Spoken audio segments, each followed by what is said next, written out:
Welcome in, welcome in. Let's go ahead and get it started. Welcome in, everybody. Mr. Richard here. Welcome to the Rich Get Richard.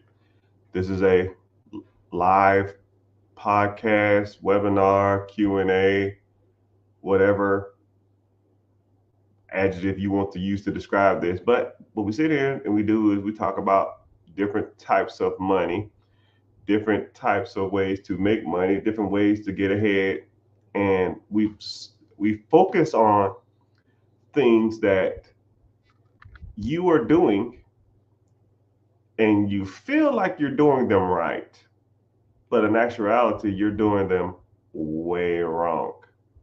So I like you to know that, you know, there are people out here who genuinely want to help people because my main objective is because I've already made enough money in my lifetime to satisfy everything I want to do for the rest of my life, right? I'm almost in coast mode. And once you have a certain skill or you're actually decent at something, you should want to give back and teach and educate others. And that's why we're here. That's why I'm here.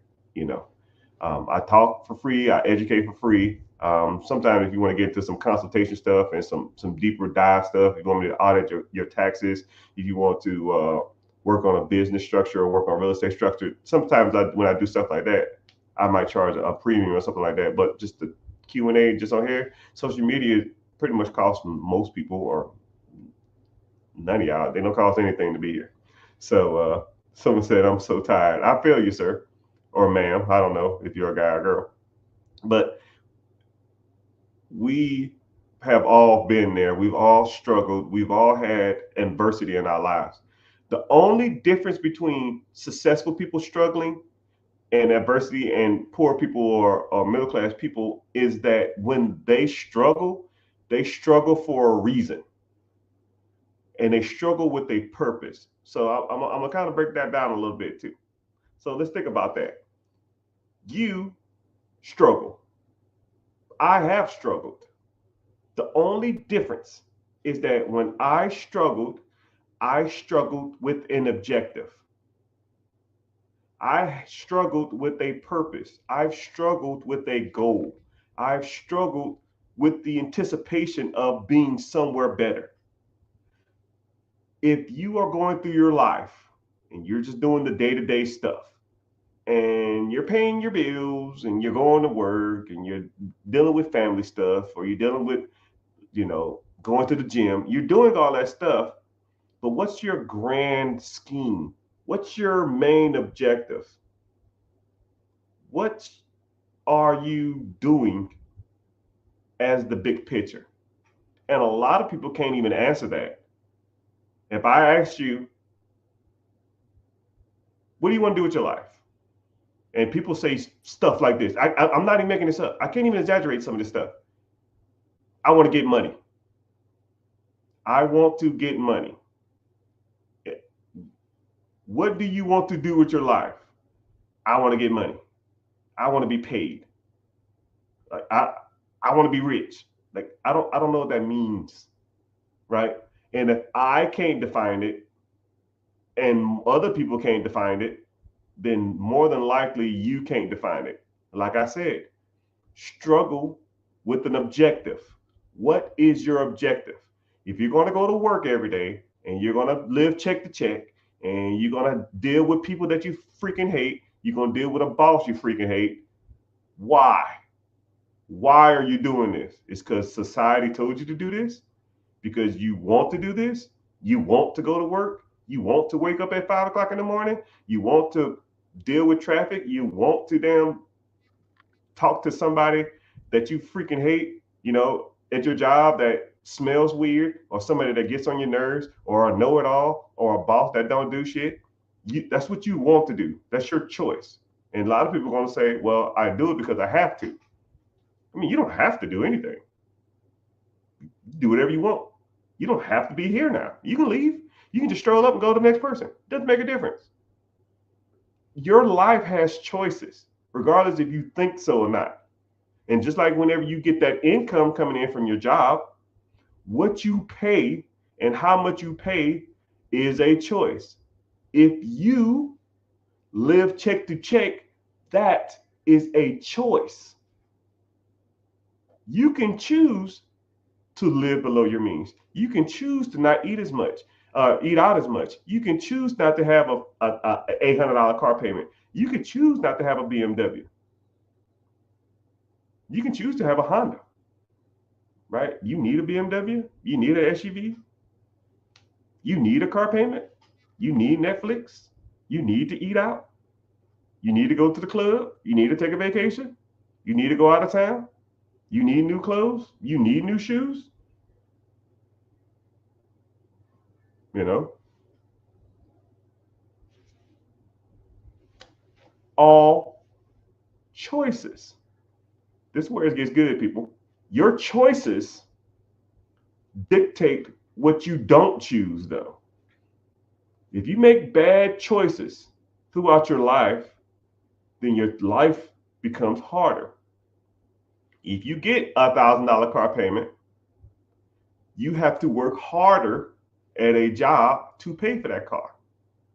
If you decide to have kids out of wedlock, which I'm not knocking people with kids, you know, if you choose that life, don't be mad if your baby mama or your baby daddy want to put you on child support. Don't be mad if your baby daddy don't want to help out. That was the choice that you made. Now you got to live with your choices, right? But you can correct or fix bad choices in your life. But that in itself is a choice. You got to choose to do better, make better financial decisions. And one of them is investing on any level, right? How much money are you investing every month? This is a choice. You don't have to invest, but people who don't invest their money a year from now, 2 years from now, 5 years from now, more than likely are going to be doing the same shit they're doing today. Think about what you were doing 5 years ago. Think about what you were doing this time last year. If it's the same thing you were doing now, you're messing up. If you've made no progression in life, you need to change something. And a lot of people don't even know if they're making progression or not. So everybody here, a quick, easy challenge. Get you a piece of paper or a pen, or even get your note out on your phone. Set a calendar reminder for this day 1 year from now. And in the reminder, I want you to put how much money you have in the savings, how much you have in checking, how much you have in investing, how much, if you have a home, everything financial. And then also put your credit scores. Okay? Put your credit scores with your savings, checking, put it into it. Or you can even do this too. You can even write it down on a piece of paper. Take a picture of it, send that on a calendar of that picture 1 year from now. And after 1 year's time, you look at that and then look at what you got now. If they're even remotely close, you are failing. If 1 year's time has passed and you're doing the same shit you're doing right now, you are failing in life. Life is about progression. Life is about starting at a point and working your way up.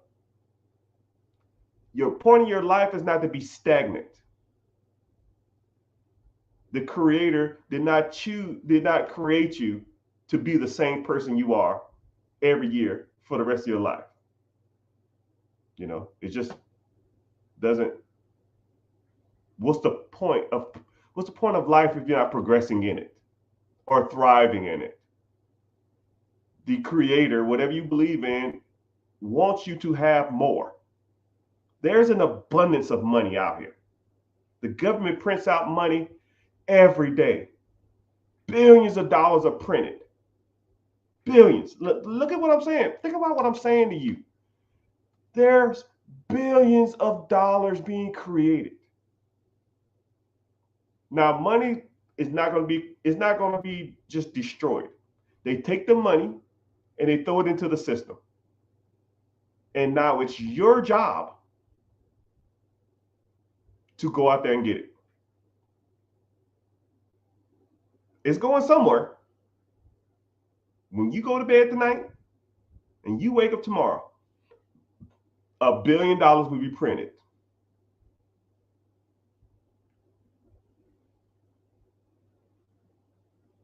Are you going to get some of it? Or are you going to be content with the money you got? You know, somebody on here keeps talking about like OnlyFans and robbery. Hey, brother, you need guidance.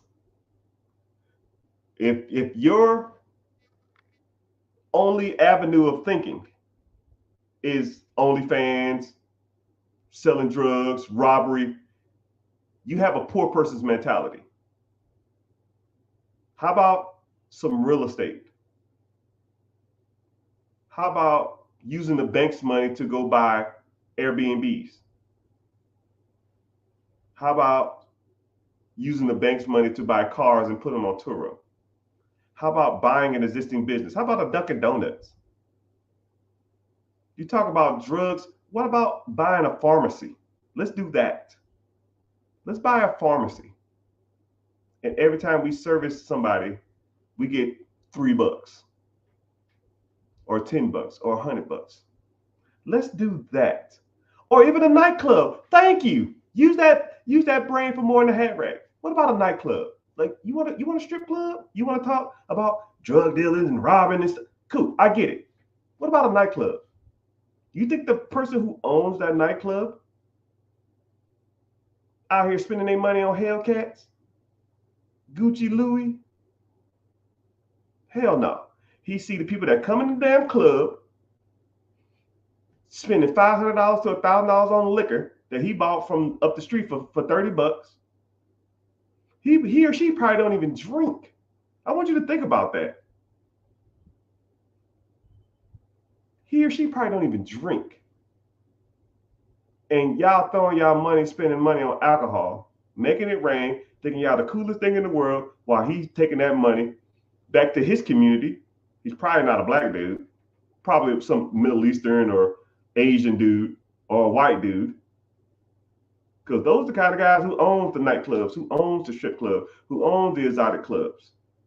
Those are those type of people, man. They take that money and then they invest it. And then that investment money makes them more money. And they pulling up in the Maseratis, the Lambos, whatever they want, while y'all spending all y'all money in the club trying to impress people that you'll never see again in your life. Think about the last time you went to the club. How many people you still remember from there? None. So why the fuck am I spending all my money trying to make it rain? Why am I spending $500 to $1,000 on a bottle service? Y'all got the game messed up, people. Y'all looking at this shit way wrong. And like someone said, yeah, rich people hang out with a lot of rich people, and a lot of rich people don't even look like they're rich. Like this is a limited edition hat. This is like a $70 hat. This is a $12,000 watch. This is a $500 titanium black platinum ring. Do I need a flashy ass necklace? You know how crispy I look? You know how crispy I look with a damn Jesus piece right now with all this black on? But it brings me no value. It makes me no money. I could give a damn about that. And y'all got to learn the difference between sugar and shit. You got to learn the difference between assets and junk. That brings me no value.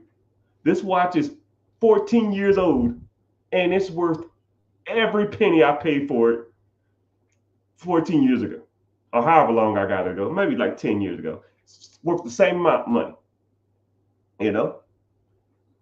But You guys have to get out of that workers mentality, people. You're not going to come in here. I don't know who this guy or girl is, whatever, but I'm not going to get on here and be like, drug dealers, OnlyFans, bro. You're stuck. You're stuck in the pot, bro. I can't educate you or teach you how to make some real money if you're thinking the only way to make money is drugs. Only way you can make money is OnlyFans. Only way you can make money is strip clubs. Like, dude, you need to be exposed to a whole different world of making money. Probably the house or apartment you live in has a landlord. Somebody benefits off of every aspect of your life. I want you to think about that. Now, this is where it gets deep. Every aspect of your life, somebody makes millions. And I'll even break it down. The bed you're going to go to sleep on tonight, you bought it from somebody. They made money off you. You woke up this morning in a house that someone probably rents to you. They're making money. You hopped in a car that someone sold you. They made money. You put gas in the car at a gas station. Somebody made money. You stopped and got something to eat that someone sold you. You make money. You went to a job that somebody owns. For every dollar you make them, they make 10. So they are profiting off of your work. Then you drive back home. Let me grab a quick bite to eat on the way home. They're making money there. Let me get home. Let me throw on Netflix.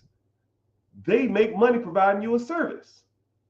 Let me turn on the AC because it's hot as hell in this house. The electric company makes money. And so forth and so on. You've made 10 millionaires every day of your life. 10 millionaire billionaires. Oh man, I need a new work shirt. Let me go to Amazon. Create millionaires. Every aspect of your life, you are making somebody rich. Now, let's flip the script. How in someone else's process throughout their day can you make money? Can you sell them a bed? Buy a bed business. Can you sell them a car? Buy a car company. Can you sell someone gas? Buy a gas station. Can you sell someone food? Buy a restaurant. Can you employ people? Own a job that serves something. Can you own a subscription service? Sell something. Can you own a AC company that services air conditioners? Buy an electric company. You see what I just did? I took your basic living, the way you looking at life, and all I did was flip it upside down and gave you a different perspective. Okay? I'm showing you that people are making millions of dollars off of you. Why aren't you making $1 million off of others? The money is being created right now as we speak. They're throwing it into the system. How much of it can you get? If the answer is none, unless you're at a job, sir or ma'am, you are fucking up. Point, period, blank. If you went to sleep and you woke up with the same amount of money in your account, you shouldn't have took your ass to bed. If you went to sleep and didn't make any money while you were sleeping, you shouldn't have took your ass to bed. When I was struggling and broke, I was sleeping 2-3 hours a day. I was sleeping in my car on my lunch break because I was so tired. Now I sleep 12 hours a day. Not a boss, not a person in the world calls me unless I want them to. Pick your struggle, people. Pick your struggle. Someone talking about a sugar mama. Brother, not everybody can be helped. Not everybody will get it. You know how, like, this is what's crazy. I'm trying to put you on some game. I don't even know your name. I'm not even going to learn it. It's irrelevant. I'm trying to tell you what you need to do, but yet you're talking about guns, robbing, OnlyFans, sugar mama. I can appreciate you being here, but it's like I'm talking to myself with some people, man. And some people won't get it, right? Being successful and being rich ain't for everybody. They don't call it the 1% for no reason. Because if everybody could do it, then everybody would do it. If it could be done amongst the masses, then the masses would do it. But it takes hard work. You can't be lazy, and it's not for the faint of heart. And it's not going to happen for everybody. It's not. You just got to choose to think better. And this is what's crazy too. How often do you get to associate or ask a multimillionaire anything you want to about money? And the time that you do get to talk to this individual, you're talking about OnlyFans and sugar mamas. It's crazy. Crazy to think about it like that. You could ask a person in a position that you want to be in, anything in the world, and you bring up to him or her selling drugs, OnlyFans, strip clubs, robbing, and sugar mamas. It's crazy. It's crazy. It's crazy. Anyways.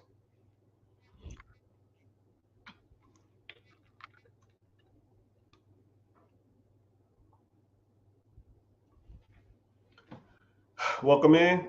I just got to talking about general stuff. Hope gave y'all some motivation. Hope y'all find value in this type of stuff. If you are watching from Instagram or Twitter or Twitch or Facebook, welcome in. I see some people from Facebook in the house. I see some Twitchers in the house. See some TikTokers in the house. Click the link in the bio and then click on YouTube. Well, first of all, if you want to learn more about this type of stuff, you want to learn, if you find value in some of this stuff and you feel like, man, I feel like I can do some of this stuff that this guy's talking about, click the link in the bio, join the free class. It's called Be Your Own Boss.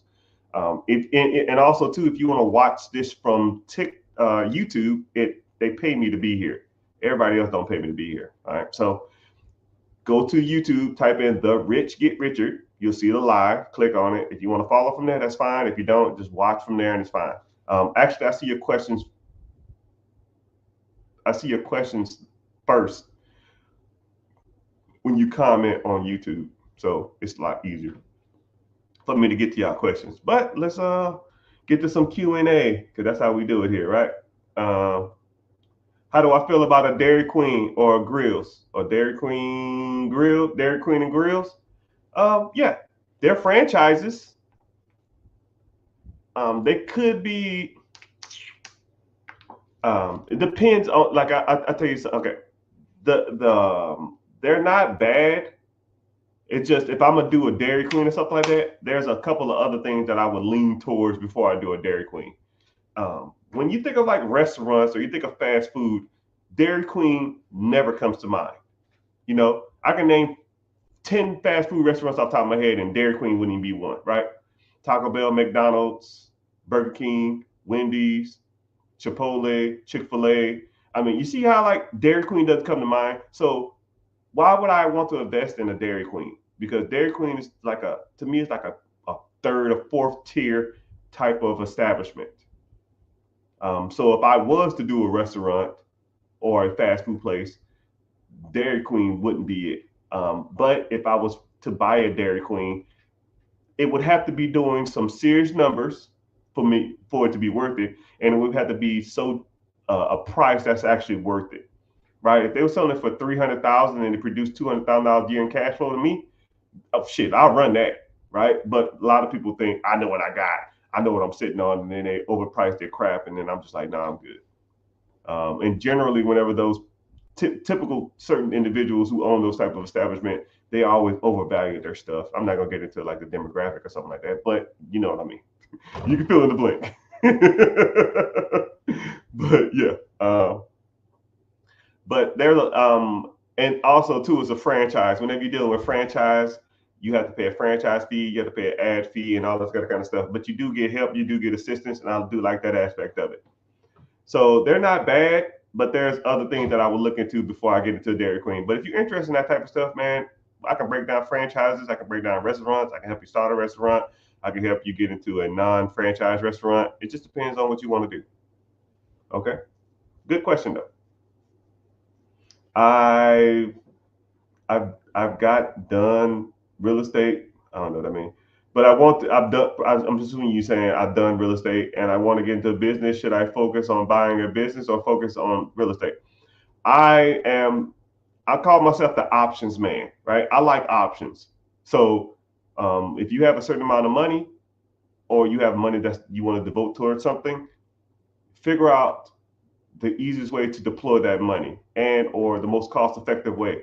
You know, if it's cheaper or easier to get into 5 or 6 homes with like $50,000 than it is to find a business in your area that you like, then go that route. But if you found something that you're interested in business wise and the business is producing the kind of money and cash flow you want, then go that route, right? But I like to look at what's in my area, what type of business that I want to buy, and then I look at the real estate cost of return in certain sectors in certain areas.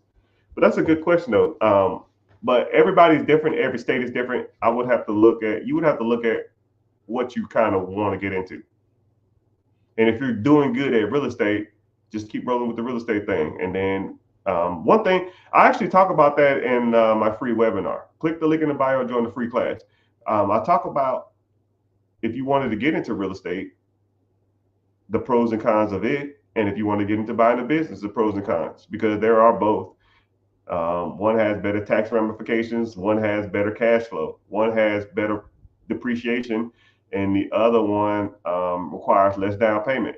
You know, so it just depends on you. How can I buy a house?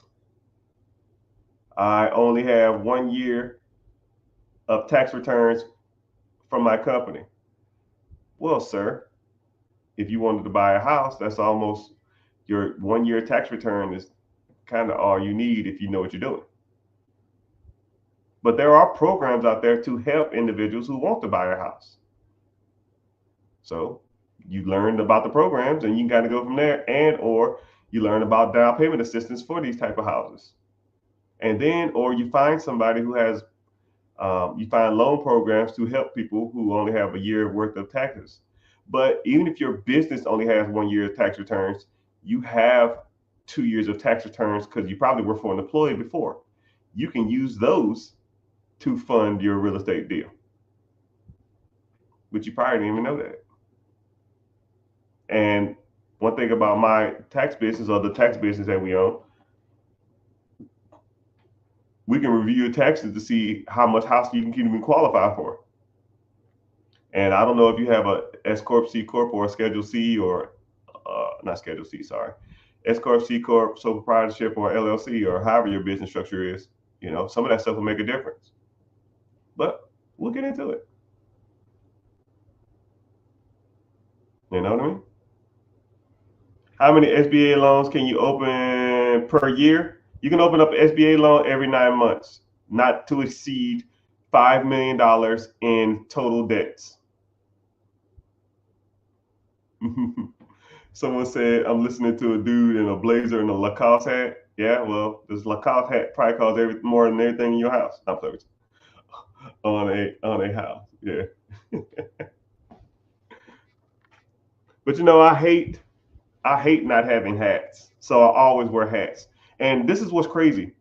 I I wear I'm always cold. I'm I'm always code.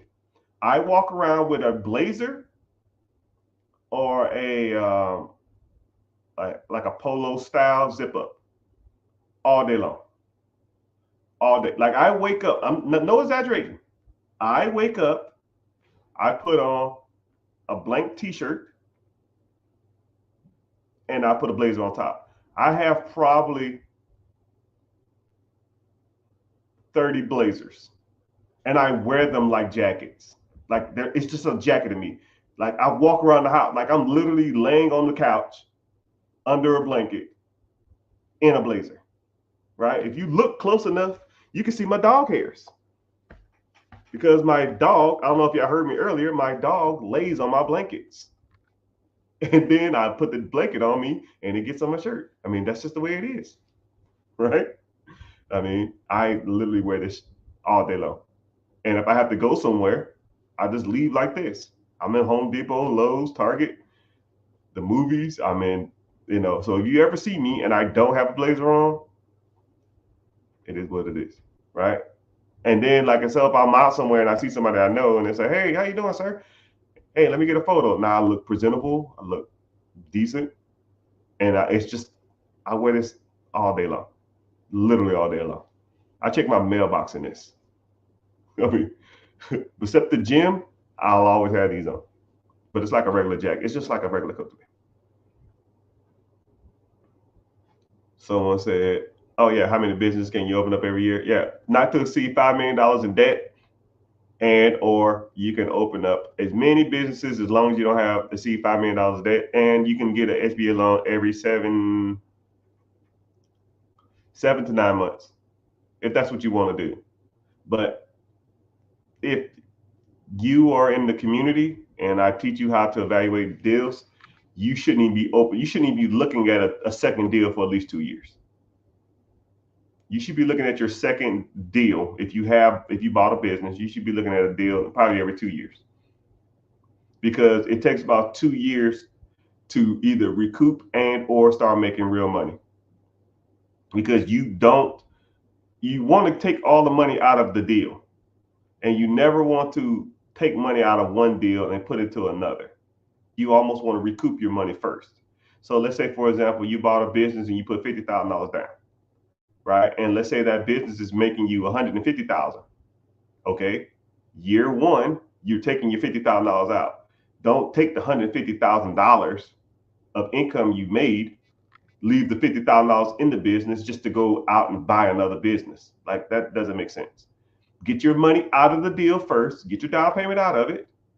Now you made 100,000, right? And then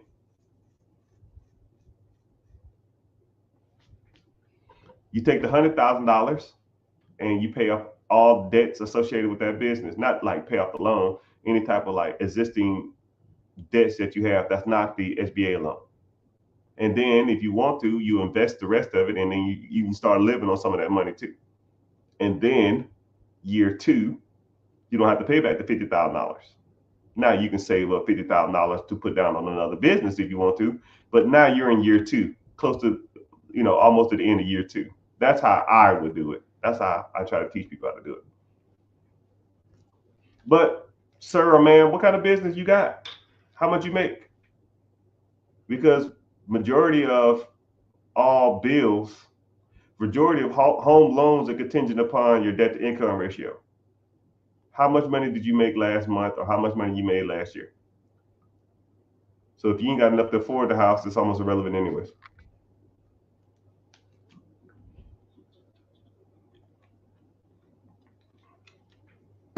What are the chances to use my HELOC as a down payment?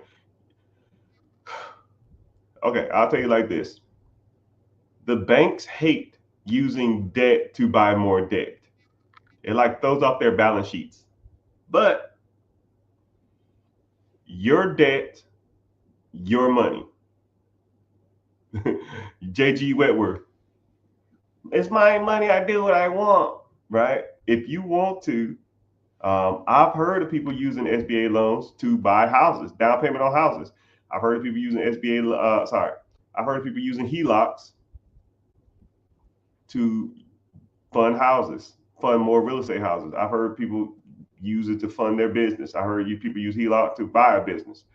They don't like it, but in the end of the day, who cares? It's your money. You do it the shit you want to, you know. But there's ways you can do it. That's why you need to learn, Mr. Sean. Yeah, someone said when you're rich, you can wear what you want. Yeah, pretty much. Not necessarily though. I'm gonna kind of give y'all a look while y'all thinking of the next questions or while y'all thinking about whatever y'all thinking about, what questions y'all want to ask. I'm gonna kind of put y'all onto a different perspective. Especially when it comes to the minority community, man, it really bothers me when I talk about stuff like this. The minority community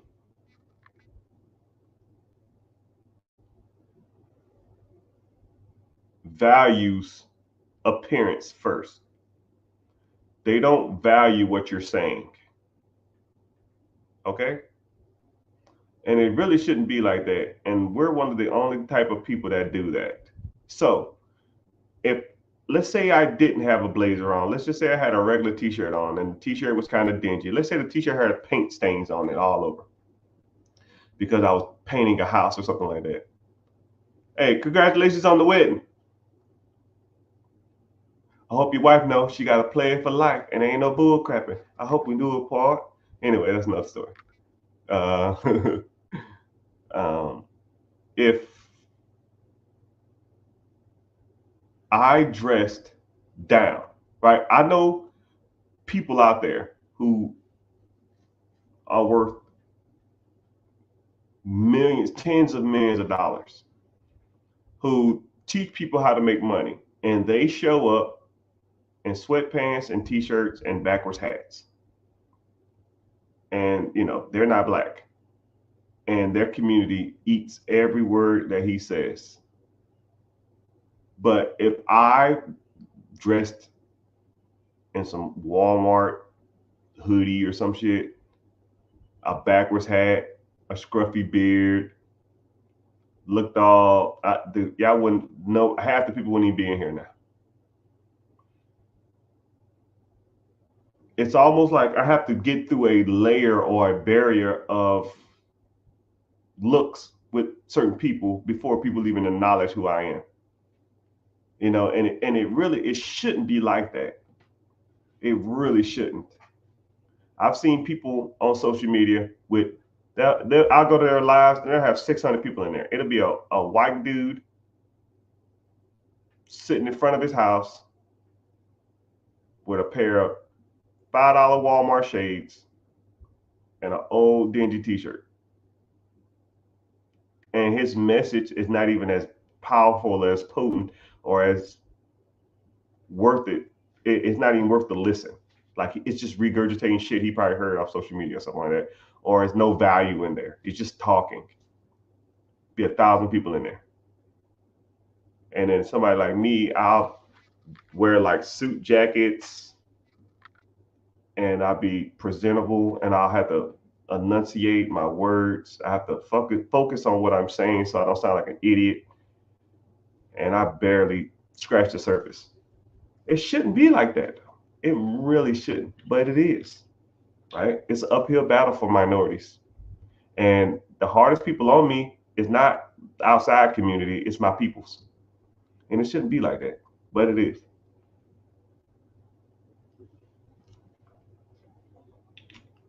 I get more hate from my community than any other outside community. And the bad part about it is all I want to do is try to educate as many people as possible. But some people don't want to hear it. Some people's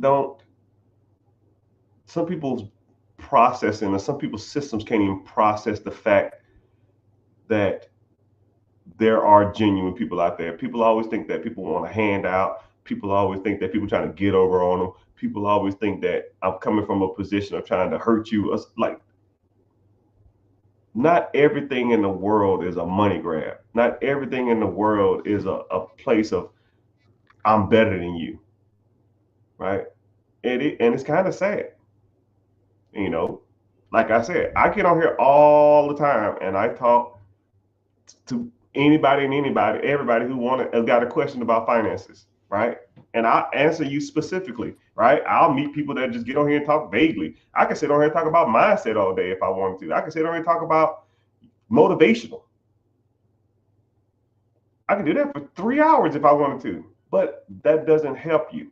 There are a lot of content creators out here, and all they do is do motivational. And I'm not gonna say any names. If you want to put them in the chat, that's fine.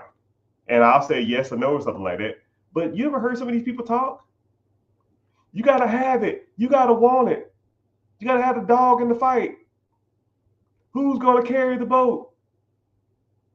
You gotta want it. What the fuck does that mean? How the hell does that help me? Okay, cool, I want it. How is that helping me? Motivation is only 10% of the battle. Yes, I do understand you need to have a proper mindset, but after that, what's next? What do I need to focus on? Do I need to focus on credit? Do I need to focus on investing? Do I need to focus on real estate? Do I need to focus on businesses? Do I need to start a business? Do I need to buy a business? What type of investments do I need? Do I need life insurance? Do I need a UIL? Do I need crypto? Because any fool can come up here and talk for 5 hours about passion and dreams and goal setting, but that shit doesn't help, right? And there's a lot of people out there that's all they talk about. If you sit back and really analyze, get a piece of paper out and a pad and a paper and write down everything that's applicable to your life. Write down everything that you could implement in your life. Ooh, this guy says go do this at the credit bureau. Ooh, this guy says go to this bank and ask for this kind of money. Ooh, this guy says look into these different types of investments because they pay the best dividend and best interest. You won't, because they don't talk about that shit. It's just all mindset, mentality, bullshit. But hey, what do I know? What do I know? I'm just waiting for y'all to ask me some questions now. Let's get to it. Someone said, how much does it cost to open an LLC? Depending on your state. Go to your Secretary of State, and or for you would go to your LLC setup, click the link in there, and then put in your state.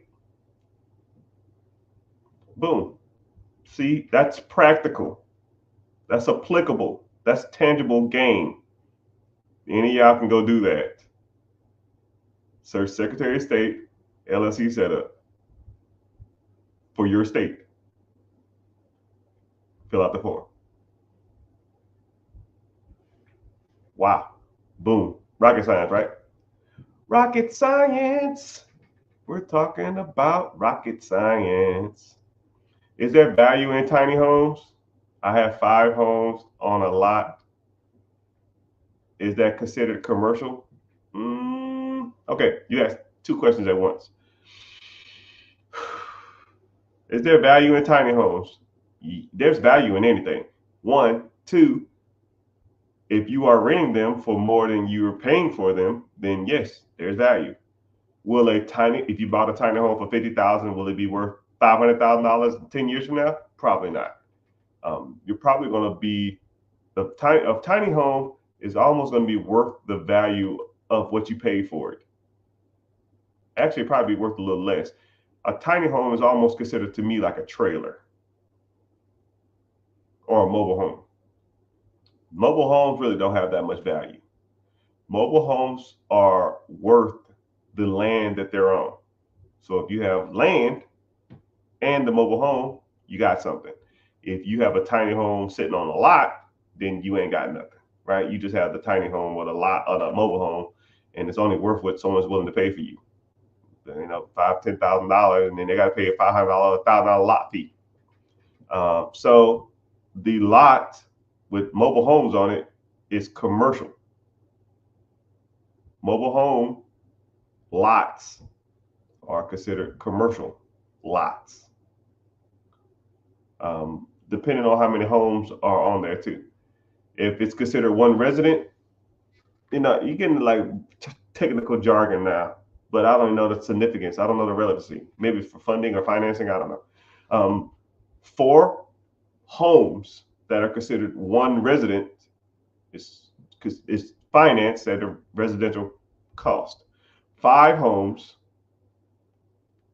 mobile homes or tiny homes, is a commercial community. Unless all the tiny homes had one shared address, it's you're getting into some weird area if you wanted to get into it, right? But if you okay, I guess the moral of the question is, do tiny homes have value? Yes. If you rent them out, sure. Could you sell the tiny home for more than you paid for it? Probably not. That's just the way it works. But good question though. It's a different perspective of that question. It's just a different mindset, a different outlook on that, and different understanding. But I don't know if you want to buy or build more tiny homes, or I don't know what you want to do with that though. But like I said, we're streaming all over social media. Got quite a few people in here. Welcome in, welcome in, welcome in. Like I said, if you're watching from anywhere but YouTube, click on YouTube. I see Instagram in the house. I see Twitter. 2 Instagram pages, which I don't know about the other one, and I'm never on it. But yeah, Twitch. Welcome in, Mr. The one Twitcher I got. I got like 10 followers on Twitch. I'm never on there. I lost my password, but glad you're in here. Say something. I almost want to be the biggest financial content streamer on Twitch because I go there and it's all like video games and shit, or Kai Sanai and Speed. I don't know how the hell they getting all these damn views. I don't know. I just need to start doing stupid stuff and dancing. People, people clip me out or something. I don't know.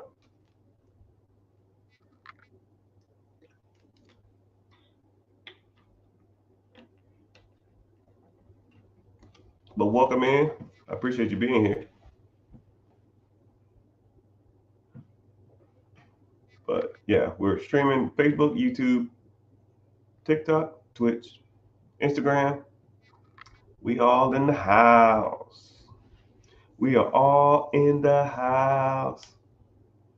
Speaking of commercial, since we're talking about commercial loans, since y'all being all shy, I guess we'll talk about real estate. So if you wanted to get into real estate, someone asked another real estate question on Instagram too. If you wanted to get into real estate, you got to understand the difference between commercial loans and residential. Commercial loan means that you are buying or apartment complex or a warehouse. An apartment complex is considered an apartment if it has 5 units or more. So if you're buying 6 units, 5 units, 12 units, 100 units, 1,000 units, it is considered a commercial property or an apartment. If you are buying 4 units or more, you have a fourplex, duplex, quadplex, single family home, it is considered a residential. Okay. Residential funding is easier than commercial. So what that means is it's easier to buy 4 units than it is to buy 5 units. So if you had 4 units, which is now 12 units, it's easier to buy them 4 at a time than it is to buy 112. It's a little cheaper too. You can get, if you lived in a unit, you can buy, if you lived in one of the units, you can buy 4 units with 0 down, especially if you're a veteran. If you're a veteran, you can buy 4 units with 0 down. If you're just an individual, you can do an FHA loan. You can put 3.5% down. Let's say 4 units are $200,000.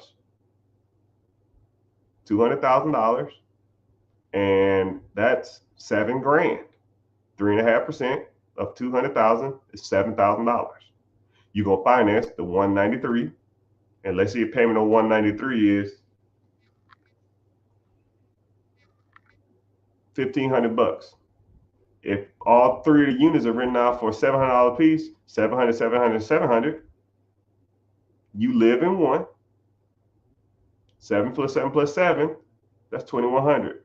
Your house payment, your PITA, property taxes, mortgage, and insurance is $1,500. You're making $600 to live in this place. So now you could take the $700 profit and go out to the club. You could take the money that you was going to be spending on rent. You can go out to the club and buy a Hellcat, and you think you're doing it because you're saving $1,000 a month rent, and then you're making $700, which is $1,700 profit in theory.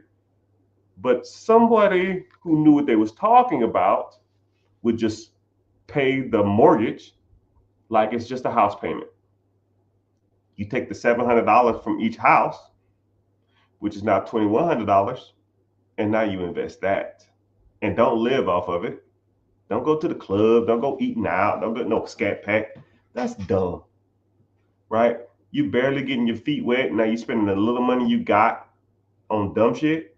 I see it all the time. I see people start to get a little traction, start to get a little motion, starting to get somewhat ahead in life, and then they take their winnings or their earnings or their profit and they dwindle it on dumb shit. Yo, man, you flip this house or you got an inheritance. What you gonna do with it? You just made 40 grand. You just made $20,000. You got a duplex. The duplex is paying you $1,500 a month. What are you doing with this? Man, shit, I'm living life. I need this just to survive. You need the extra $1,500 a month to survive? What the fuck are you surviving? R. Kelly? Some people didn't get that joke. But anyways, moral of the story is, man, you got to take the profits you're making and put it into something that's going to make you more money. And then once that makes you more money, then you keep flipping up. You keep flipping up. Keep flipping up.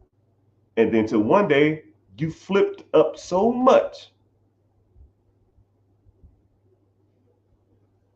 that you don't have to flip no more. Okay? That's the game. That's the hustle, people. A lot of people just overthink this shit. Okay, so I'm gonna get to y'all questions. I want to get to this one first.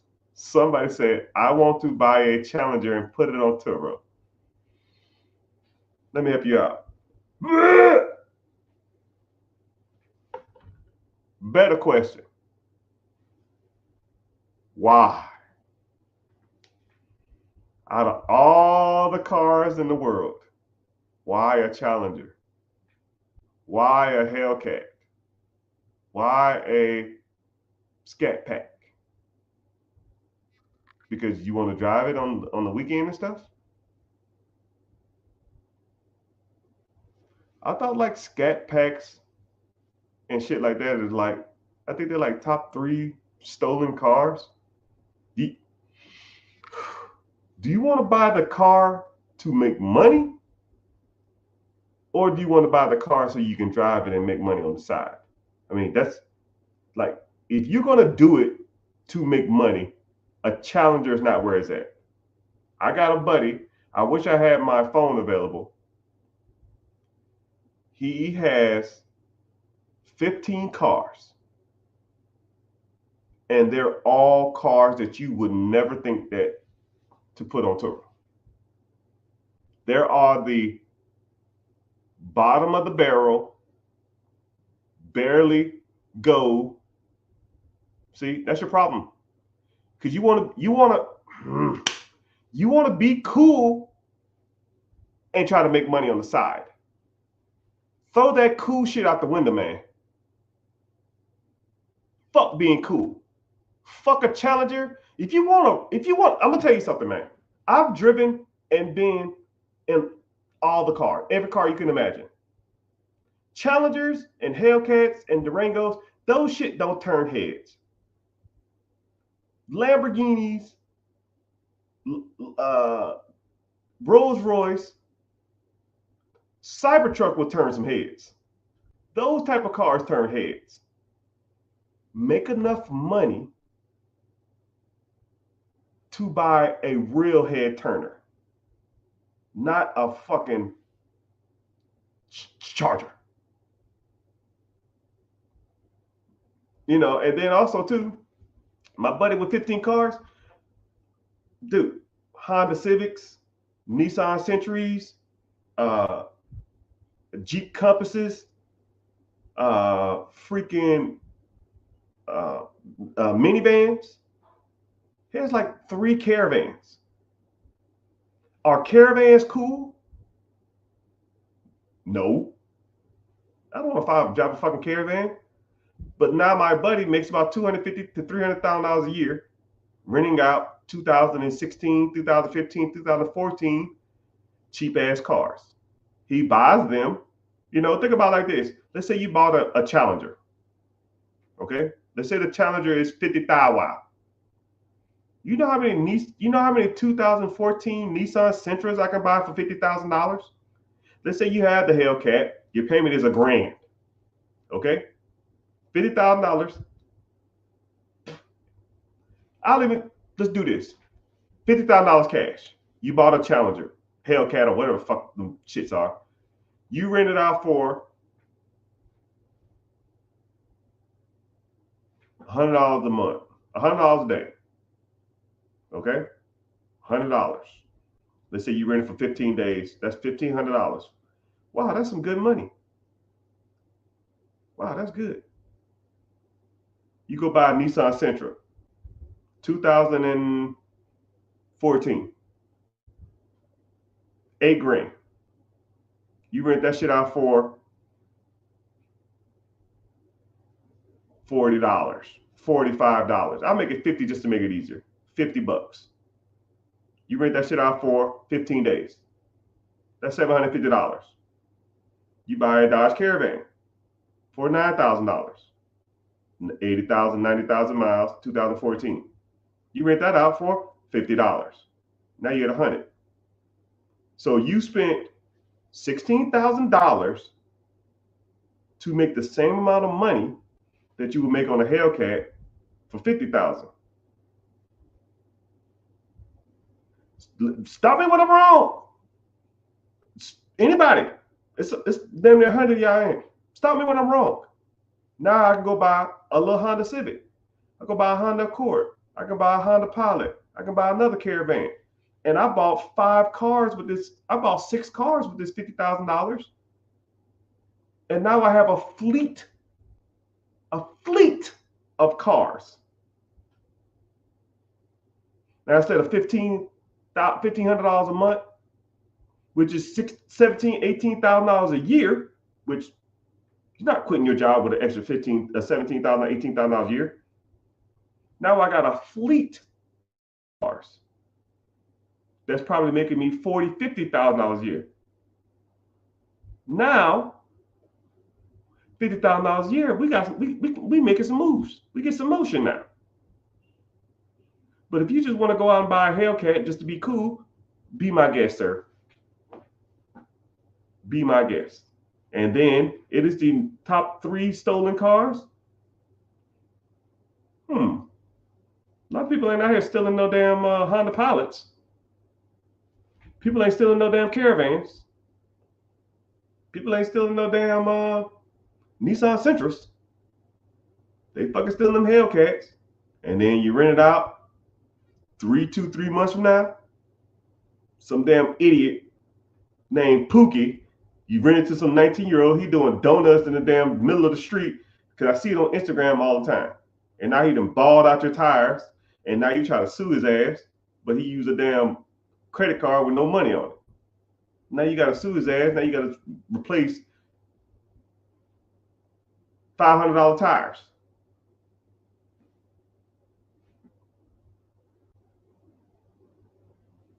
You trying to make money or you trying to be cool? You trying to be rich or you trying to be the coolest guy on the block? You want to be the guy that says, yo, man, I pulled up on them fools in that new Challenger. I was cool as fuck. Or you want to let the guy that let your money speak for itself?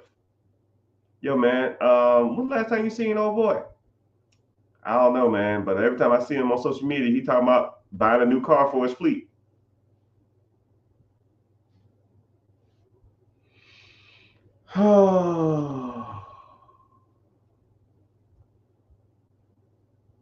Someone says, so no Tesla for your daily? Fuck no.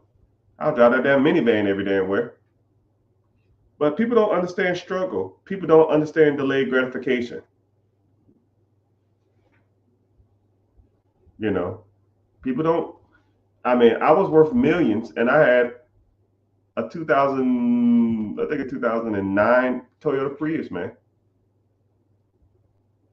that was had paint stains on it. And that shit got like 60 miles to the gallon. And I drove that shit everywhere. I would go to real estate closings where I netted 6 figures. And the people would see me pull up in the Prius or pull up in the Honda Fit, or people would see me pull up in my old Nissan 4x2. Listen, 1989. No, I think it was 1990. 1990 Nissan hardbody pickup truck. It had no bed. The bed was rusted. I threw a piece of wood plank back there, but I had to replace it every 6 months because it rotted. It was 3 different colors, and it drifted when I went over 60 miles an hour. I had one seatbelt. When me and my wife rode in it, my girlfriend at the time, I gave her the seatbelt because if I crashed, I was out. One seatbelt. I would go do $100,000, $1 million deals in that pickup truck. And people like, yo, I know you can afford a better truck. Why don't you buy a newer car? I said, well, kiss my ass because I'm trying to be rich. Because one day, now, I can sit and talk about how I did it instead of going out here buying Hellcats and Challengers and bullshit with my money. But people don't believe in delayed gratification. I drove shit for 15 years. Right? Well, actually, I won't even say 15 years. It was about my first 3 years, I was balling. I started making money.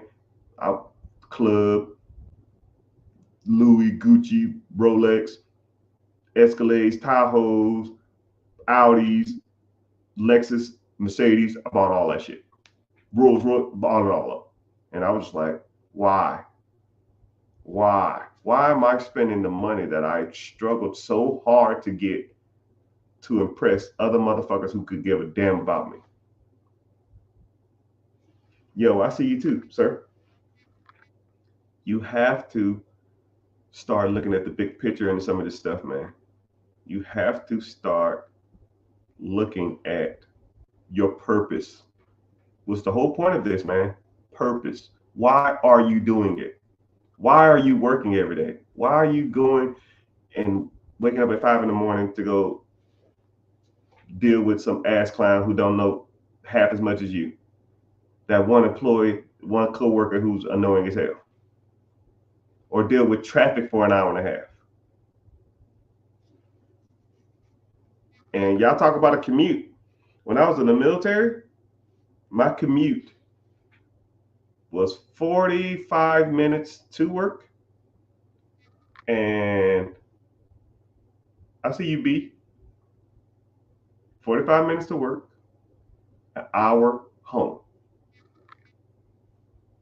And every time I made that commute, I told myself, I will never work for anyone else again.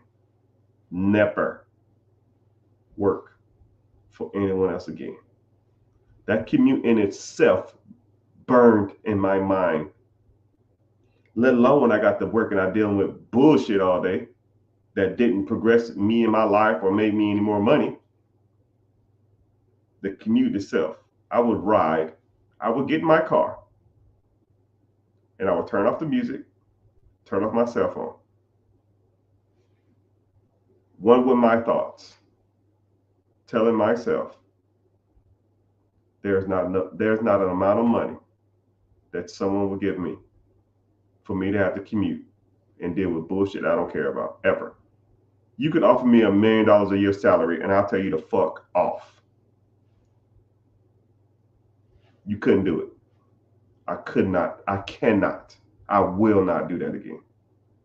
And something needs to, it's something, all of y'all need to like have the trigger. Something every single one of y'all have to tell y'all something needs to happen, right? I don't know what it is. I don't know what's your. You got to get back into a wall, and something needs to happen, and you need to tell yourself, yo, this is it. I am done with this shit. I cannot do this no more. And I don't care what it is. I don't care what it is. I will do it. And when I meet people like that and I talk to them for more than 5 minutes, I already know. I already know.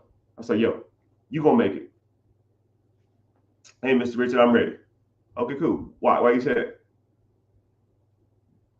Work ain't paying me enough. My boss getting on my nerves. Ain't enough money to go around. I'm tired of this shit. I'm frustrated. I feel like I'm stagnant in my life. I'm not getting nowhere. I can't do this shit no more. I fucking can't do it. And I was like, all right. And then, or they'll start saying stuff like, I don't care what it is. I don't care what you tell me to do. I'll do it. And when people get that weird ass, like, I'll do anything type deal, you know they will. You know they will. And one thing about our community is a lot of people in our community feel like that, but instead of doing the right thing, they do the wrong thing. Right? Because we've struggled and lived below means for so long that we'll just take any type of chances necessary to try to get ahead. But those type of chances that people do generally result in going to jail or worse. Right? Not going to talk morbidly on this, but you know what I mean?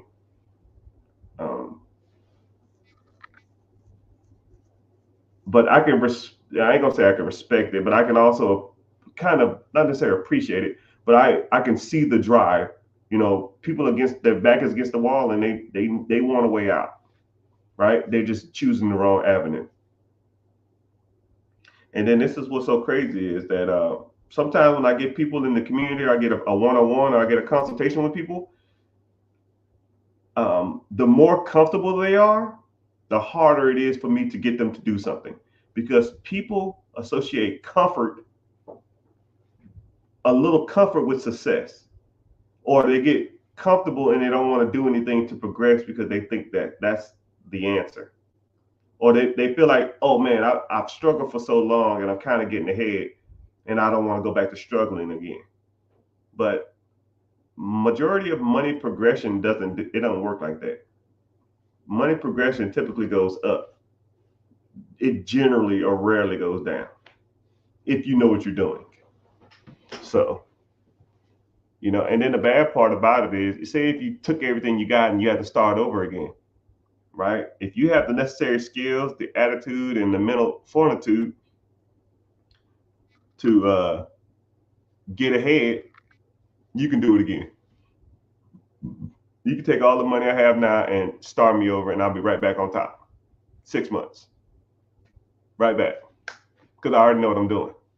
Same thing. You just got to learn it. Someone said, at least you got to enjoy the nice cars for a bit. Nothing wrong with that. Yeah. But it's not even enjoyable. Like you have a nice car. Think about the car you got now. Like, does it make you feel better about yourself when you drive your car?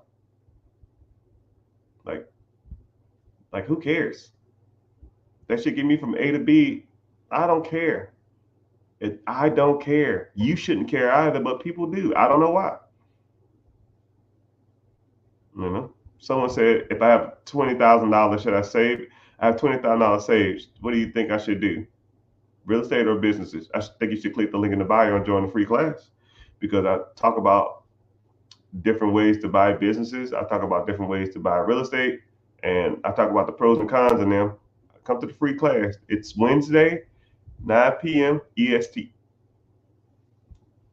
And I don't sell you information or anything like that. So if you want to come learn more, do that. And if y'all watching from YouTube, I appreciate it. Got a decent amount of people in here. Go to YouTube and watch from there. Go to YouTube, type in the Rich Get Richer, and start watching from there. It's the same feed. It just pays me to be there if you're there. All right, so let's get to the question. Someone said, "Is an event hall commercial?" Yes. Do you live in an event hall? Yes, event halls are commercial. Uh, Someone said, "What is the most common mistake that you see when someone is buying a business?" Uh, first, first things first is the amount of money it makes. I, for sure, I associate and deal with a lot of business brokers. So a real estate broker sells real estate. Wow, crazy concept, right? A business broker sells businesses. I know a few business brokers who will say, "Hey, man, I know you help people buy businesses, or I know you buy businesses too. I have some here. If you're interested in any of them, let me know." Okay. I mean, I probably get an email like that 5 times a day. I probably look at 50 businesses a day, just screwing off or something like that. And I'll look at some of these, and I'll let's say if it's $1 million business and it's producing like to the owner $75,000 a year, and I'll say, "Bro, this ain't shit. There's no way in hell that anybody should buy this. This number is horrible." And then after about 2 months, 3 months, they say, "Yo, Miss Rich, I got a new list. I got some new businesses on there. Let me know if you're interested in one." All right, whatever. I don't give a fuck. I'll look at the list and I'll see that same deal. They'll say pending. And I'll say, "How the fuck is this pending? This $1 million business shouldn't be selling no more than $250,000 max." And I know they didn't come up their number that much, but people are, what's the proper terminology? People are blinded by the beauty of the business. Oh my goodness. People don't want to hear this. People don't want to hear this.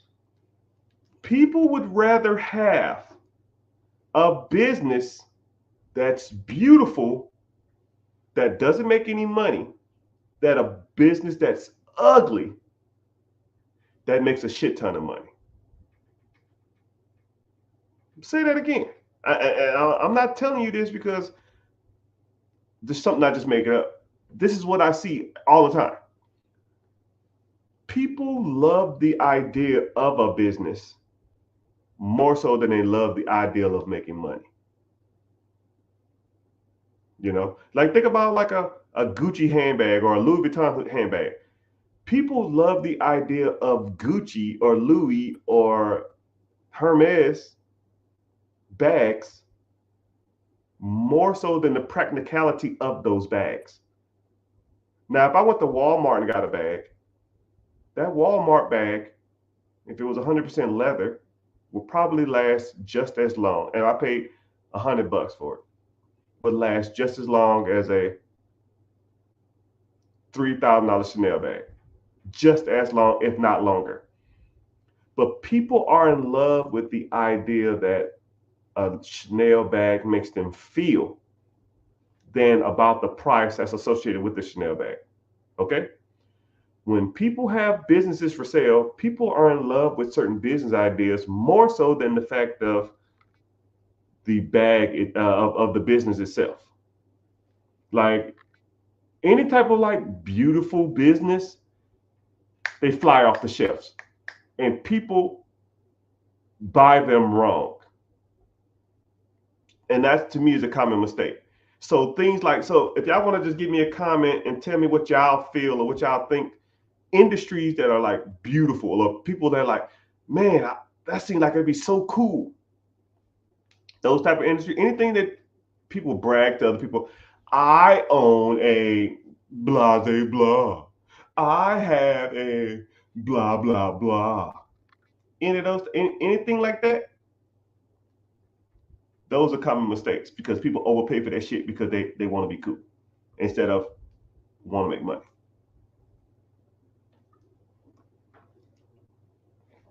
Things like a Dunkin' Donuts, hell, a coffee shop. I own this little cute coffee shop down the street. I own a clothing boutique. I own a McDonald's. McDonald's is one of the worst franchises to own. They don't make shit. You know who make money at McDonald's? McDonald's, motherfucker. The McDonald family make money off of McDonald's. You probably getting 4 or 5% returns on that shit, right? You get a fat percentage because say if it produces $1 million, if it produces $1 million, you get 5%, that's 50 grand. But that's shit. People just in love with the idea of a McDonald's. Laundromats, car washes. People love those industries. And a lot of times people know that people love those industries, so they throw their damn business out there at some ridiculous rate. Yeah, I got a laundromat. It's $1 million. How much does it make? It makes 80 grand a year. What the fuck? So I gotta have this damn thing for 9 years if I get my money out of it? You nuts.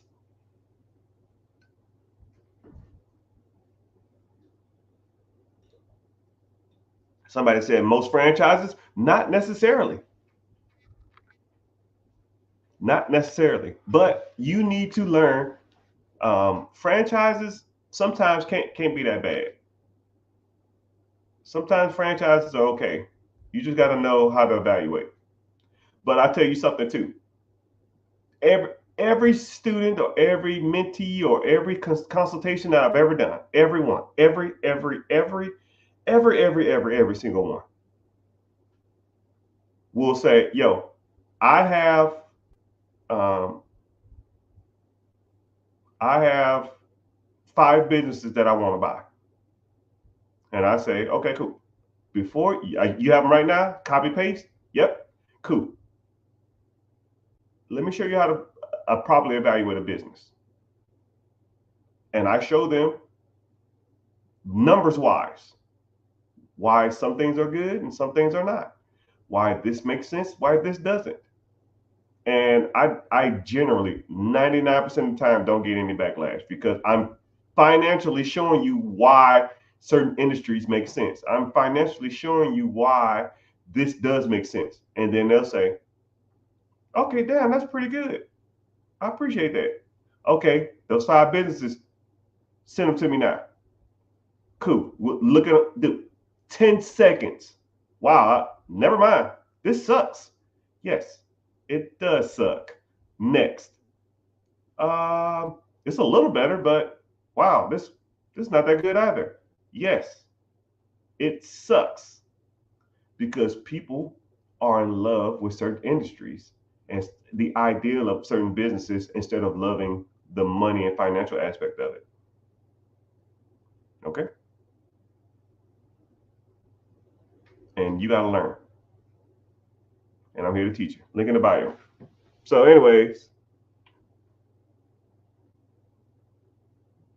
somebody said, "I have $200,000 to invest."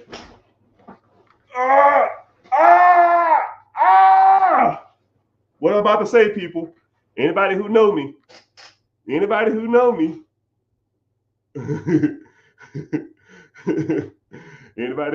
somebody said, "I got $200,000 to invest. I just sold a house.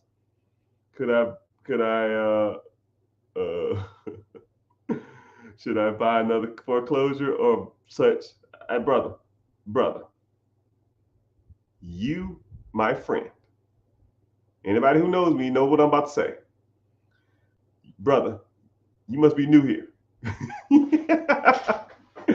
You are already rich and you don't even know it. 200,000, wow, brother, you are sitting on a gold mine. You are rich. And don't even know it. Meaning, when I tell people okay, here we go. So for those who don't know, who knew, he seemed like he's new. He said, I'm lost. I got you. When I ask people to define what rich is, I get 100 different answers. But when we break down rich is not having to worry about bills, having a lifestyle that you want, and almost comically doing whatever you want. You can go as you please. You can come as you please. You don't really answer to anybody. You are, in theory, rich. So let's break down rich as it pertains to a physical number, because it is what it is. A lot of people think like $1 million or 500,000, 200,000, or $100,000 is rich. No. You're thinking about it simplistically. I need $1 million. You're a dummy. Don't do that. $1 million does not make you rich. Making money that you have to do little to no work for, that covers all your expenses, in theory, makes you rich. If your total bills every month is $10,000 and you own a business or a real estate or a process or something, a side hustle, whatever, that makes you $20,000 a year. Meaning that you can not work, not do shit, and have an abundance left of money at the end of the month. You are financially free, my friend. You, in theory, are rich. You're rich on time now. You're rich on time. Time is the game. Your objective is to not spend your time working for other people. Once you break that cycle, then you can spend all the rest of your time making more money. Think about it like this. You work 8 hours a day, maybe 9 if you have a lunch, hour commute there, hour commute back home, right? That's 11 hours, including an hour to get ready to work. You work 12 hours a day, 5 days a week. Now, let's say if I gave you one of those days back, but for those 12 hours, all you have to do is focus on making money. Would you start making more money? Yes, because you're devoted 12 hours a day. Now, let's flip that. I'm going to give you 2 days. So 24 hours, 12 days on Monday, 12 hours on Friday, right? Saturday, Sunday, you do what the hell you want. Saturday, Monday and Friday, you spend 12 of those hours, Monday and Friday, trying to make more money. Buying side hustles, buying real estate, buying businesses, managing businesses, starting side hustles, freaking mowing lawns, flipping couches. Who cares? 12 hours a day, 2 days a week. Would you make more money? Yes, you would. 3 hours a day, or 3 days. Yes, you would. You'll make more money. 4 days. You work 1 day a week. Let's say Wednesday. Monday and Tuesday, Thursday and Friday, you have to spend 12 hours a day making money. You would default make more money because you're spending so much time devoted towards making money. You will automatically, just in theory, start making more money because you're going to start associating. You have the time and the resources that you can devote to it. That's the objective, people. You need to get your time back. You're sitting on 200,000. I'll even make this super easy. Let's say you did $200,000. Let's say you put, hypothetical situation, 20% down on a business, which businesses don't even 20% down. But let's say you put 20% down on a business. $200,000 is $1 million company. Let's say the $1 million company is doing 40% margins, which they're out there. 40% margins, that's $400,000 a year. That's $35,000 a month. After the first year of owning this company that you bought existing, you have made $400,000. You put $200,000 down, meaning you still profit $200,000. $200,000 is somewhere in the range of $17,000 a month. If you can use an extra $16,000 a month, put a boom emoji in the chat. If you could quit your job with $16,000 extra a month, put a 1 in the chat. So you have $200,000. You bought a business for $1 million. The business makes you $400,000. You paid yourself back your $200,000. So in theory, you risk nothing. You already got your money out of the deal. So if it goes bankrupt, who gives a fuck? You already got your money out of the deal. You still profited $200,000, which is about $16,000 a month, right? And that's the first year. Let's take the second year. Year 2. Let's say you didn't make $400,000 that year. Let's say you made $350,000. Yeah, sales went down. Who cares? $350,000. Do you have to pay back the $200,000 you put? No, you've already paid yourself back. So that $350,000 a year is all profit. So now you pay yourself as a manager in your business. You just pay yourself a simple $100,000 of the profit, just so you can sit your ass at home and not work. You still have $250,000 left. So what do you do with the $250,000?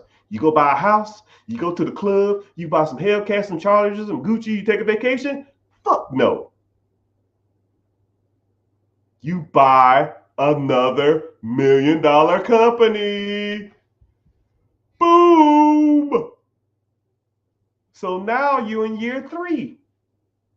You put $200,000 down on that business. That business is going to make you, let's say if it's producing $400,000 a year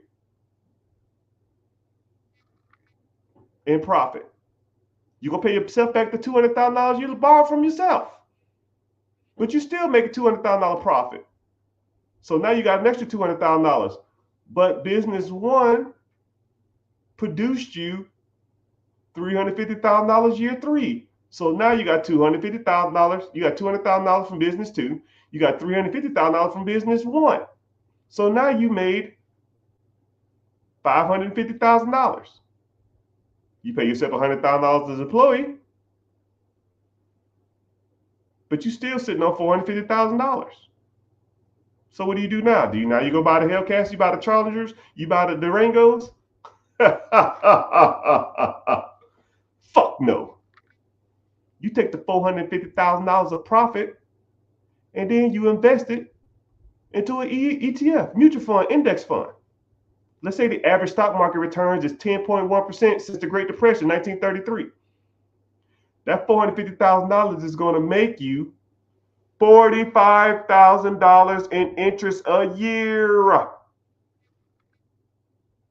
So now year 4, you make another $450,000.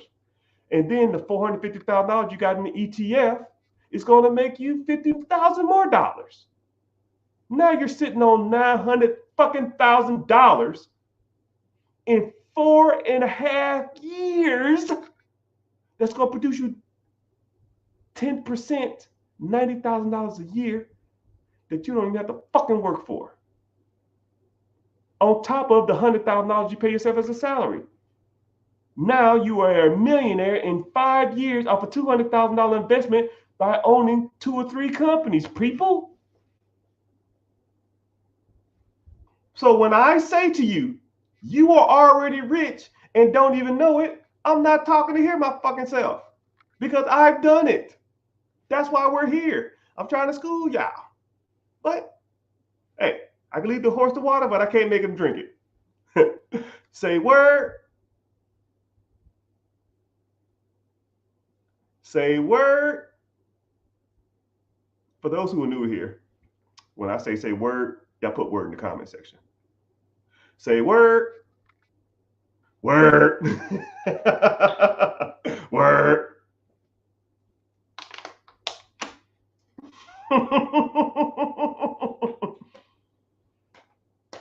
Hey, I got a buddy. My old boss is in the house. I'm recording this class, man. You can't be putting me on blast, man. But sir, I'm telling you what. I actually just retired this year, man. I'm doing pretty good, sir. We'll leave it at that. I'm wearing whatever shoes I want to.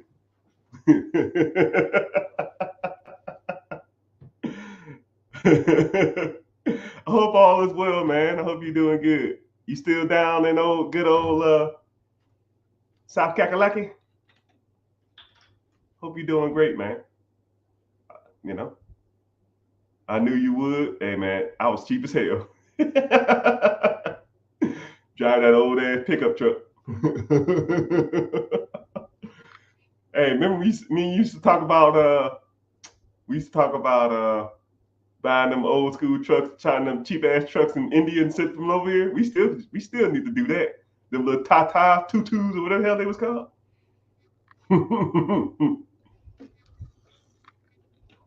Mm. But I appreciate it though. I'm glad somebody believed in me. But I mean, all honesty, back in the day, I moved up to a farm and I'm raising goats. Oh man, that's dope. I hope all is well. I remember I'm gonna tell you something too since you in here. I always give people their flowers. I call it giving flowers. It's like acknowledging people whenever they're around because whenever they're gone or you never see them again, it's hard to tell people how much you appreciated them. And back in the day, you really wasn't hard on me. I was just a young, dumb knucklehead who didn't know no better, running around just being stupid. And I mean, you never like disrespected me. You always talked to me with respect. And when I first like met you, you came off as like, I didn't know you, and you had like a real southern drawl. I mean, a lot of people that have my backgrounds don't take too kindly to people with like southern drawl and stuff like that because there's a lot of like divide amongst people from like my area and your area. You know what I mean? But you never like looked at me differently. You always treated me with respect, and you always listened to what I had to do. You never really gave me a hard time, and there was some things that you did at work and off work that I almost like truly admired, and I really appreciate the guidance that you did. I really something that you did that I really really like kind of got me involved in real estate. Is that you had like a carport at that one house you had, and I think you built like a garage or something around your carport, and then it's something that I was asking you about it. I don't know if you remember that. I'm sure you do remember that fucking building that damn carport or building that garage. And I said to you, I said, "Oh man, you putting this money in this house. Now you can sell it and make more money." And then you said, "Nah, man, I'm just keep this and I'm gonna keep this house forever. I'm gonna live here forever." And then and then you said something like, "Yo, man, I only spent like 6 or 7 grand, but I increased the value of this home by like 25,000." And you know, when I'm just a young dumb kid, and I'm thinking to myself, "Man, damn, this dude he pretty much forced appreciation of his house." There's not a lot of things that you can just put money into, and then it pretty much double or triple the value of something. And it almost got me thinking about just a different perspective on just like real estate. I was living in the little maintenance trailer with Stroll and Prentice and Eli and Douglas, if you remember him. And it just gave me a different perspective. And then I was like, "Yo, man, I gotta own my own home." I think who else owned a home? You, Chance, and I want to say, I think Metz or Catterton bought a house too. And I was like, "How the hell they buying houses, man? I could buy a house too." And that kind of got me starting my real estate journey. I don't know if you paid 74 and sold it for 220, and you live in it, so you didn't have to pay capital gains tax. You got the fat check.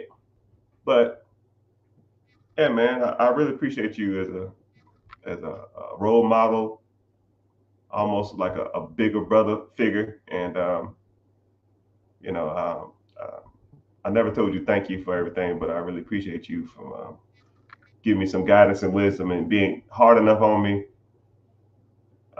to not like discourage me, but hard enough to where I can get the objective of what you want to accomplish. But I thank you for that, sir. All right, enough of that. But I don't know if you know, Mr. Sir. I don't like to say this is recording, so I don't like to say like specific people's names and stuff. But yeah, I don't know if you know now, but your boy caked up. I got over 100 properties, 2 apartment complex, and own like 8 different businesses. I enjoyed your humor, yeah. Now I just sit around all day and play around on the internet. It is what it is, though, man. I retired a couple years back. My supervisor asked me did I want to go for master, and I said, "Nah, I'm good. I don't need the money. I just want to be done. I want assurance. That's why I'm here. I'm just doing my time, right? Living in Florida now, even though it kind of sucks here with the storms and stuff, but I'm doing good. Healthy as an ox. No major military injuries like everybody. Knee problems, shoulder problems, back problems. My knees hurt a little bit, but disability wise, well, I'm off the. It's all good, sir. But thank you for being here. I'm about to get off in a sec. I got stuff to do. It ain't this. But yeah, preguntas, questions. Oh yeah, sorry, Mr. Sir. Take care. Stay in touch. Yeah, you need anything, man? You let me know. I'm not milking no goats though.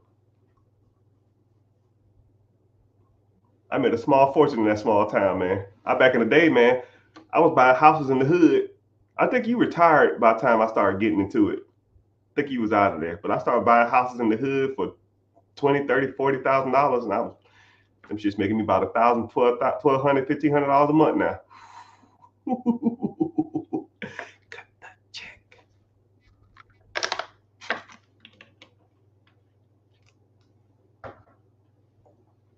What is the best business? What is the best business to buy? To what degree of absentee owner really absentee? Good question. So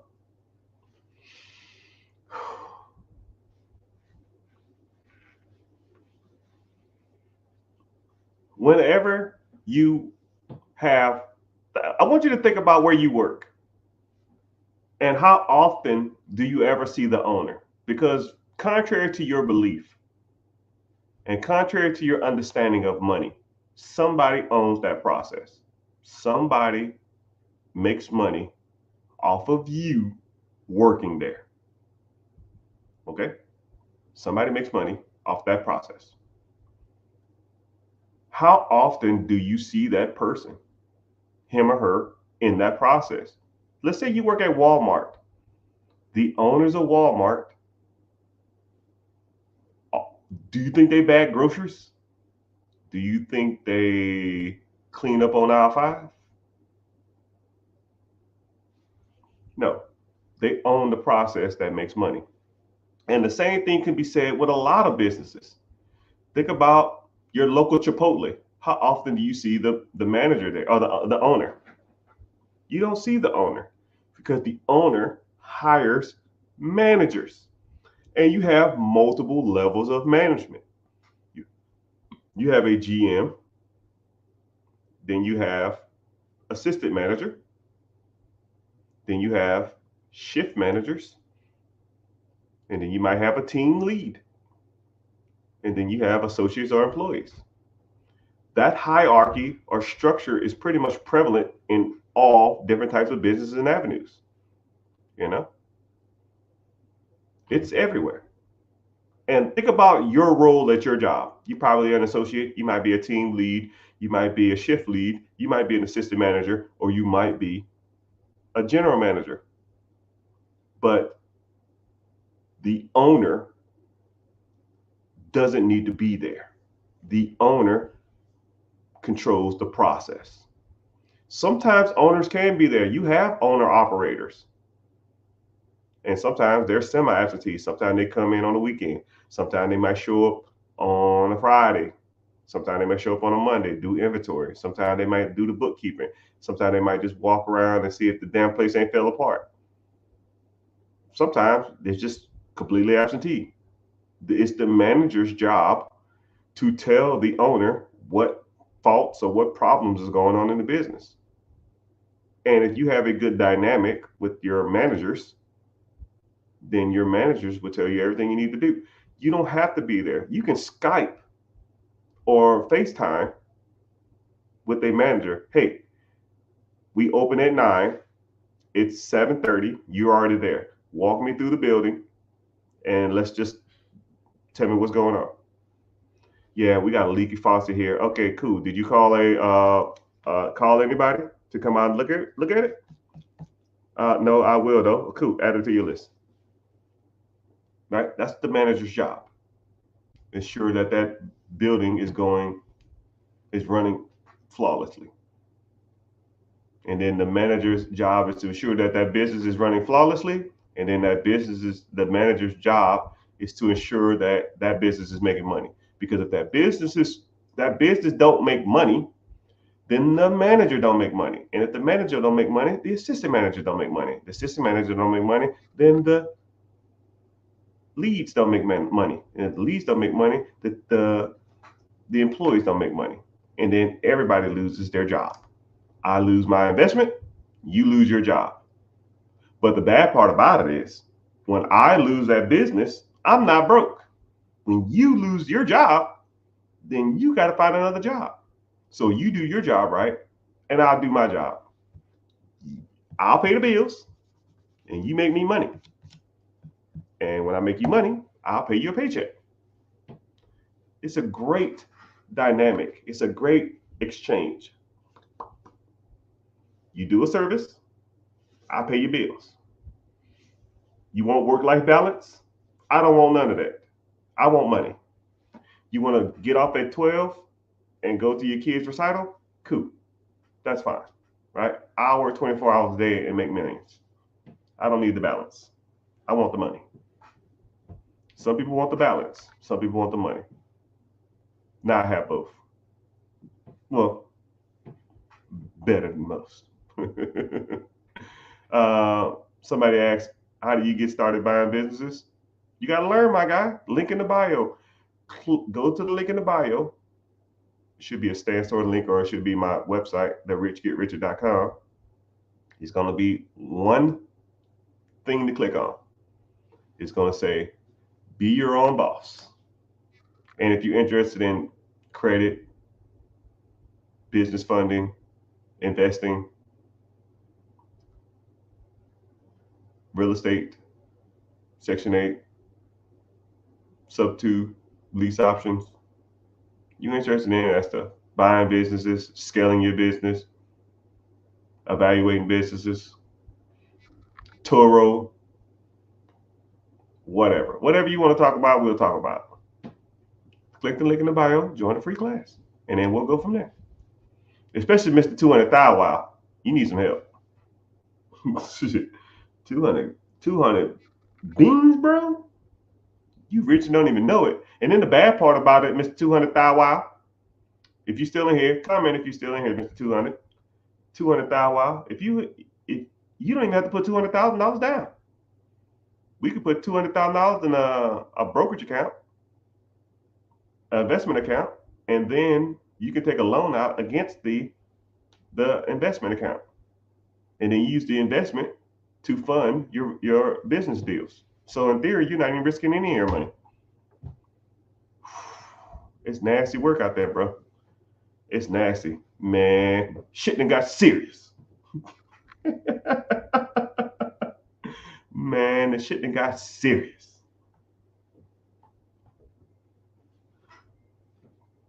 What was the website? Yeah, it's click the link in the bio, click my name, go to my main page, wherever you are. I don't know where you're watching. You'll see a link. Click the link, and it'll say be your own boss. It'll say a sign that says be your own boss. Click that. And then just go from there. Man, shit done got. What you laughing at, man? Shit done got serious.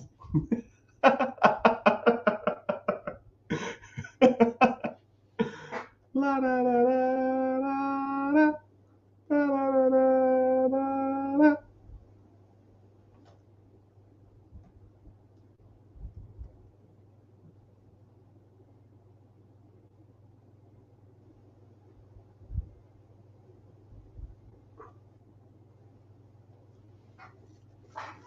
Man, shit done got serious. All right, couple more questions, and I got to get off here. Let's see what we got. Let's see what we got. When building wealth, do you recommend starting off building credit? Yeah, but that's a good question. That's a great question. Whenever you're talking about building wealth or building your finances, um, I have a technique that I like to call the 4 pillars. I'm in the process of writing a book on this, so I'm gonna kind of break it down a little bit now, and then whenever you get a chance, you ever see the book for sale, buy the book. If you want to be successful, you have to either master or be able to scale these 4 aspects of your life when it comes to finances and money. If you get all 4 of these down, you're good. Okay? All 4 of these. 1, credit. Personal credit, business credit. Not going to harp on it too much. You have to master your credit. Right? I have, and I'll even show you, I'll even say them, and then I'll show you, I'll say how I did it. Personal credit, 760 credit score. Business credit, I have millions of dollars in business funding. Millions of dollars in business funding. Right? Millions of dollars in business funding. So business credit wise, and these the big boys.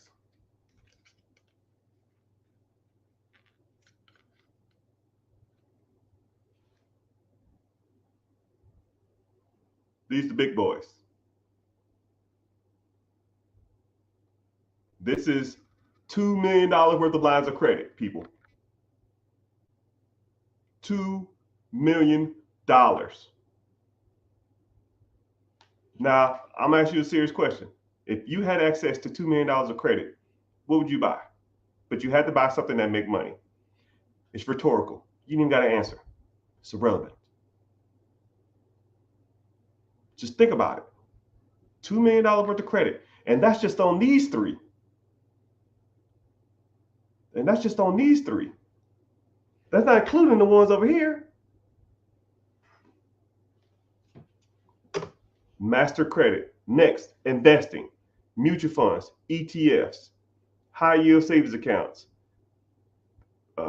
index funds, mutual funds, stocks, bonds, 401k, IRAs, IULs, whatever the hell they're called, life insurance. Understanding and grasping all of those assets that produce you money year over year. Okay? And now you don't even want to talk about my portfolio. I probably drop 60 to 70 grand a month in my my funds. 60 to 70 grand a month. Think about that. When I'm 55, 60 years old, I'm gonna be getting checks for about $1 million to $2 million a month for the rest of my life. Just adding money on top of money. It is what it is. And then I'm gonna give it to my kids, and they can make $1 million a month. I don't give a shit. They can do whatever they want to with it. They're gonna be spoiled as fuck, and they just don't even know it. Next is real estate. Owning your own home, buying rental properties, multifamily, apartments, commercial, syndication, wholesaling, bird dogging, Section 8, mastering all forms of real estate. That's pillar 3. Pillar 4 is ownership of processes that make you money. Businesses, vending machines, cars on Turo, Airbnb, buying businesses, starting businesses, anything that makes you money while you're sleeping. You don't work the process makes you money though. Now, if you bought something that makes you money, you still can make money while you're sleeping, but you make more money. If I had a business that I own that I work 60 hours a week, how many businesses can I own? Two max. I have a business that I work an hour a week. Well, how many can I own? Well, shit, 50. Whatever, how many you want? And those are the four pillars that you need to master. And if you haven't mastered any of these, you need to be shown and taught how to do it.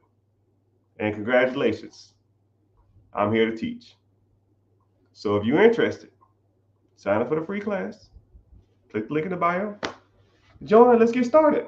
But make sure you're following. I'm always out here giving all the game away. I'm always trying to school and teach and educate because I kind of comically like it. The way I talk to you now is how I talk to myself.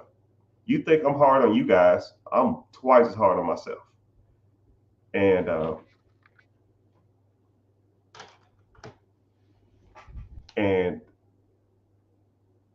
you need to be shown and pushed, and you need to learn different perspectives on your finances. You can't just go through life doing the same shit every day and expecting the same result. You will not get ahead. You will be stagnant in your life, and you won't achieve what I feel that is achievable for anybody. You just got to put in the work, and you got to do what it takes to get there. But anyways, hope you found value in this. If you did, at least follow. That's free, right? You want to sign up for something, that's fine. If you don't want to sign up, that's cool too. No sweat off my back. I got money before this.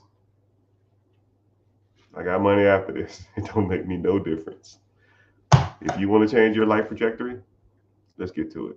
See you in class. I'll be the Zane. Later, dudes.